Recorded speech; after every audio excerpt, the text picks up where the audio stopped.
AP ముఖ్యమంత్రి చంద్రబాబు నాయుడు ఉత్తరప్రదేశ్లోని అయోధ్య ఆలయాన్ని దర్శించుకొని ప్రత్యేక పూజలు నిర్వహించారు. అయోధ్యలో శ్రీరామ దర్శనం తనకు కొత్త శక్తి ఇచ్చినట్లు చంద్రబాబు ఎక్స్ వేదికగా ట్వీట్ చేశారు.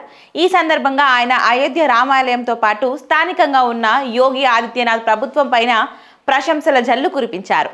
సుపరిపాలనకు రామరాజ్యమే బెంచ్ మార్క్ అని సీఎం చంద్రబాబు నాయుడు వ్యాఖ్యానించారు. మంచి పరిపాలనను రామరాజ్యంతోనే పోల్చుకుంటామని ఆయన తెలిపారు.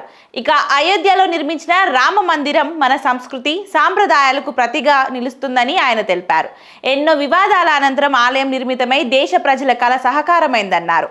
భారత్లో ఆధ్యాత్మిక కేంద్రంగా అయోధ్య రామాలయం మారిందని చంద్రబాబు తెలిపారు.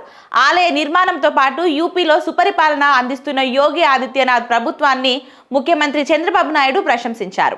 దేశంలోని ఇతర దేవాలయాలకు అయోధ్య రామాలయం మార్గదర్శకంగా నిలవాలని చంద్రబాబు నాయుడు ఆకాంక్షించారు. సాంకేతికంగా ముందడుగు వేస్తున్న భారత్ను ఎవరూ నిలువరించలేరని స్పష్టం చేశారు.